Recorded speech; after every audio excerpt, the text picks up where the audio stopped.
Halo rekan-rekan, Assalamualaikum warahmatullahi wabarakatuh. Terima kasih ya sudah mau berkunjung ke channel Mega Flasinta. Di video kali ini saya akan berbagi satu topik yang tidak kalah seru ya, dan sering juga ditanyakan ke saya oleh beberapa rekan, terutama akhir-akhir ini jelang pengumuman seleksi kompetensi dasar untuk formasi dosen. Jadi bagi teman-teman yang belum pernah menonton video saya salah satu peserta seleksi dosen untuk formasi di Kemendikbud di tahun 2019. Nah, hari ini saya mau berbagi khusus untuk sesi wawancara. Sebenarnya bagi rekan-rekan yang sudah terbiasa mengikuti wawancara melamar kerja, wawancara beasiswa, atau wawancara lainnya, di proses seleksi dosen ini, SKB dosen ini juga untuk wawancaranya tidak jauh berbeda.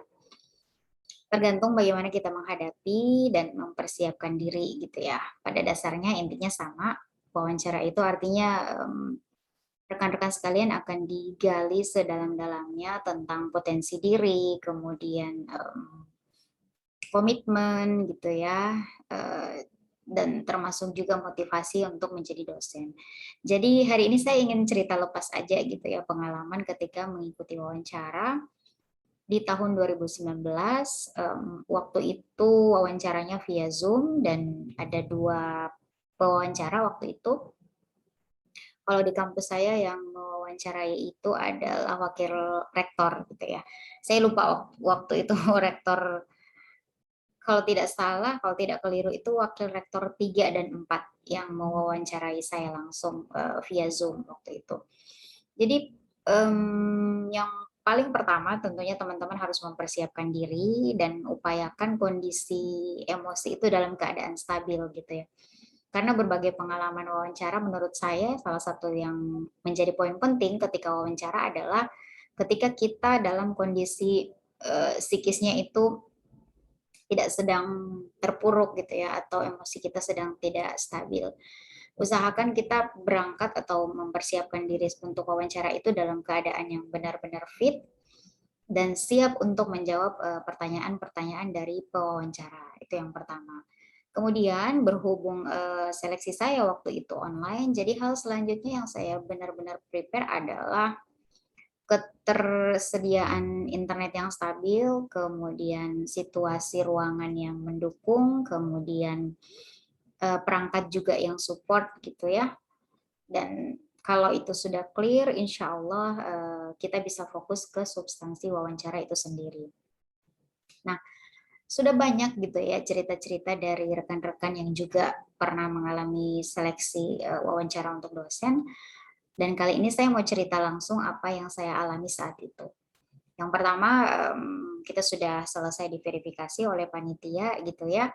Jangan lupa senyum ya rekan-rekan, karena itu akan mempengaruhi mood kita ketika memasuki ruang wawancara gitu ya. Tentunya terlebih dahulu kita sampaikan salam sapa gitu ya. Kalau kita muslim, assalamualaikum gitu. Nah, kemudian biarkan pewawancara itu kemudian memimpin forum. Nah, seingat saya waktu itu hal yang paling pertama diminta oleh pewawancara adalah mempersilahkan saya untuk perkenalan diri secara singkat. Ingat ya teman-teman, secara singkat. Jadi saya tidak menceritakan panjang lebar, saya hanya menyampaikan saya asli dari daerah sini, kemudian menyelesaikan pendidikan sampai SMA di sini, kemudian S1 di sini, S2 di sini, dan aktivitas terakhir adalah karena saya waktu itu belum bekerja ya, masih fresh graduate dan kebetulan juga COVID. Jadi saya sampaikan aktivitas terakhir saya adalah di rumah membantu orang tua, ya sampaikan apa adanya gitu ya. Nah, kemudian ini nih sudah mulai masuk ke pertanyaan berikutnya tentang jodoh. Mungkin bagi beberapa orang atau beberapa rekan-rekan di sini pertanyaan jodoh ini adalah pertanyaan yang nggak nyambung gitu ya. Karena saya sebelum mengikuti seleksi juga banyak melihat komen-komen di Telegram bahwa ini kok nggak nyambung banget sih malah nanya soal jodoh gitu ya.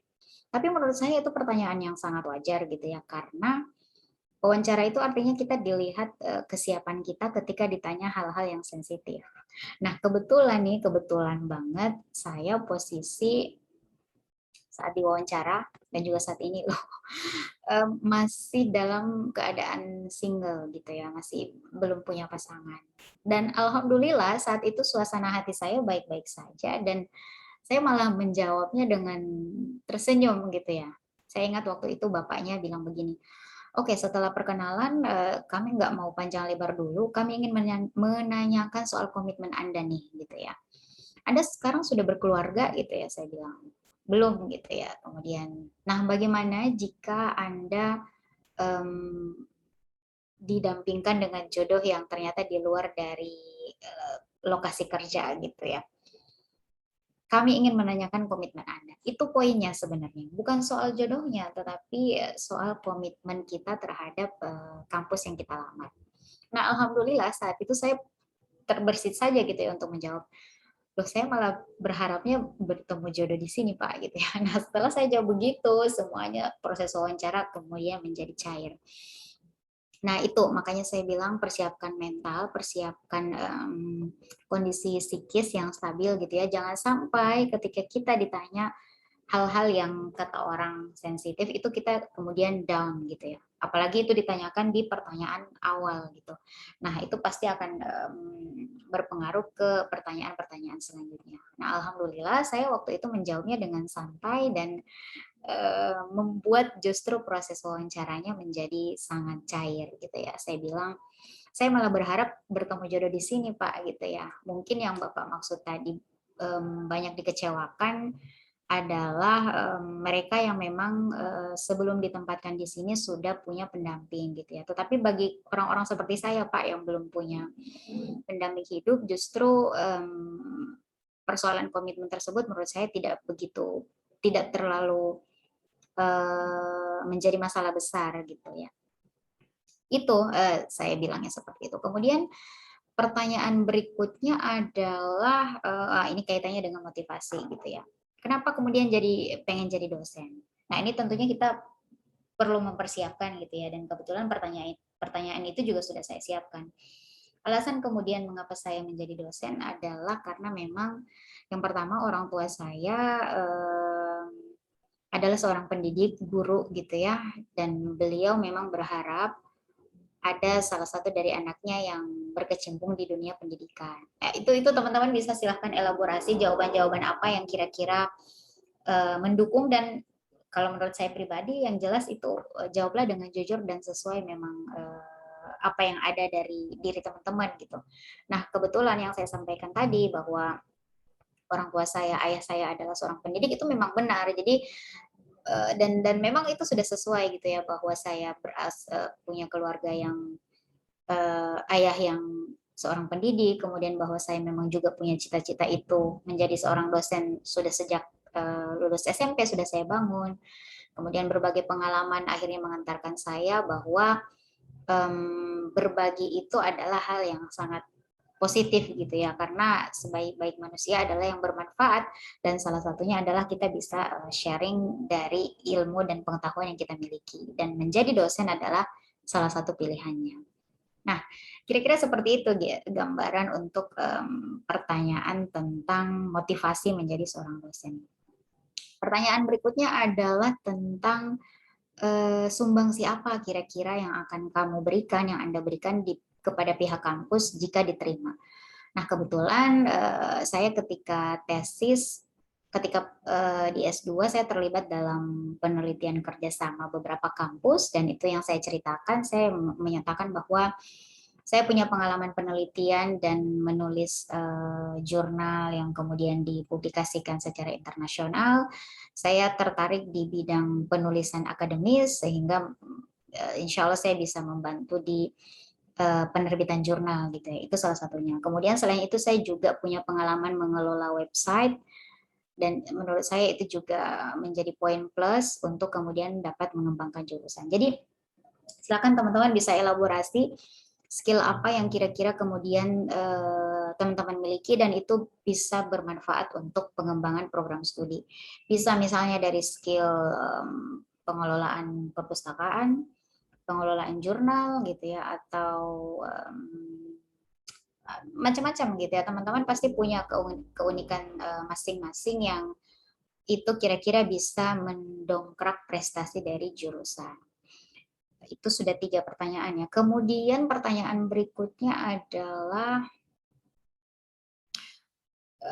saya lupa ya, tapi jika tidak salah saya mendapat kurang lebih 5 pertanyaan. Nanti mungkin kalau saya ingat akan saya ya ceritakan lagi gitu ya. Tapi yang jelas tadi yang ingin saya garis bawahi, jangan sensitif ketika ditanyakan hal-hal yang menurut orang-orang itu sensitif. Ya. Jadi intinya persiapan diri, pastikan kondisi psikis kita itu dalam keadaan stabil gitu ya. Karena wawancara itu artinya menggali kesiapan kita, kemudian kepribadian kita untuk kemudian siap tidak benar-benar untuk menjadi dosen di kampus tersebut gitu ya. Itu mungkin ya beberapa pertanyaan yang bisa saya sharing. Tentunya setiap peserta akan memiliki pengalaman yang berbeda, tergantung pewawancaranya, tergantung pesertanya juga gitu ya. Apakah mampu menunjukkan potensi dirinya sehingga pewawancara juga dapat mengeksplor keunggulan-keunggulan dari peserta tersebut. Intinya seperti itu gitu ya. Jangan lupa persiapkan diri dan tentunya banyak iringi dengan berbuat baik dan berdoa. Cukup sekian dari saya. Kita ketemu lagi di video-video berikutnya. Jangan lupa subscribe, like, and comment. Thank you. Wassalamualaikum warahmatullahi wabarakatuh.